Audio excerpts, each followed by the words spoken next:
The U.S. military operates in the Middle East behind a network of defensive sensors designed to track and intercept objects larger than a bird. These systems are the product of decades of development, creating a zone where unexpected strikes are technically difficult to execute. That defensive wall was breached here, at a remote desert outpost in Jordan. During a recent strike, systems detected the threat, but traditional interception failed. Ground personnel reported anomalies on tracking screens, and data for incoming flight paths wouldn't stabilize. The projectiles were shifting mid-flight.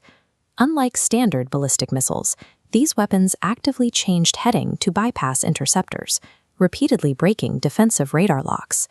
This mid-air course correction requires continuous external guidance, technology Iran has not historically deployed.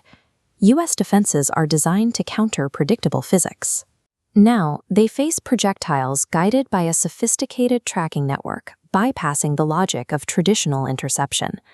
Intelligence networks from Russia and China are currently operating across the Arab world, maintaining a persistent presence on the ground. Intelligence reports indicate these networks are sharing a live feed of tactical data directly with Tehran, providing Iranian commanders with a view of the region usually reserved for global powers. This data includes the coordinates of American outposts, the movement patterns of U.S. naval vessels, and the scheduled rotations of personnel. By integrating this external intelligence, Iran can move its assets and time its strikes based on the actual, real-time position of American defenses, rather than relying on guesswork. Iran is no longer operating in isolation. With Russian and Chinese data acting as a digital shield, the tactical advantage of American stealth and mobility is being neutralized. The United States responded to these precision strikes with a heavy bombing campaign. For 15 days, U.S. aircraft have consistently struck targets across the region linked to Iranian operations. Despite the tonnage of explosives used, the results have been different than in previous years. Not a single senior Iranian leader has been confirmed killed in these strikes. In a previous 40-day conflict, U.S. and allied intelligence successfully located and eliminated high-value targets on a daily basis. The current campaign, despite being more intense, hasn't replicated those results. This lack of precision suggests the U.S. is missing its primary source of ground-level intelligence. High-altitude surveillance can see structures, but without specific human intelligence to identify which bunker holds a commander, the bombs are hitting empty rooms. Heavy firepower cannot compensate for a lack of specific targets. Without the intelligence required to see through Iranian decoys and hardened shelters, the U.S. is spending massive resources on strikes that have little impact on Iran's leadership. The intelligence gap is the result of a deliberate choice by Israel. The Mossad has halted its usual practice of sharing real-time Iranian target data with the United States.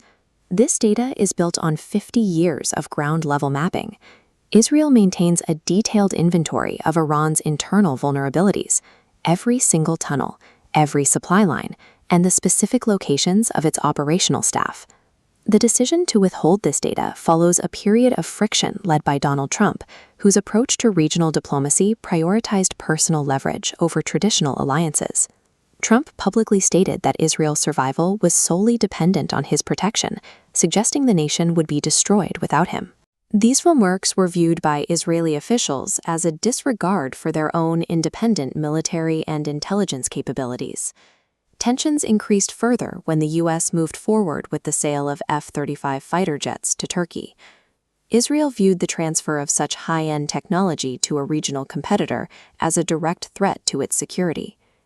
Israel is currently restricting its intelligence operations to its own borders and its conflict in Lebanon. They have signaled that their high-level data on Iran will remain offline until the U.S. addresses these strategic grievances. The U.S. military is finding that raw power is not a substitute for partnership. Without the specific intelligence that once guided its missiles, the world's most advanced air force is struggling to hit an enemy that is increasingly aware of every move they make.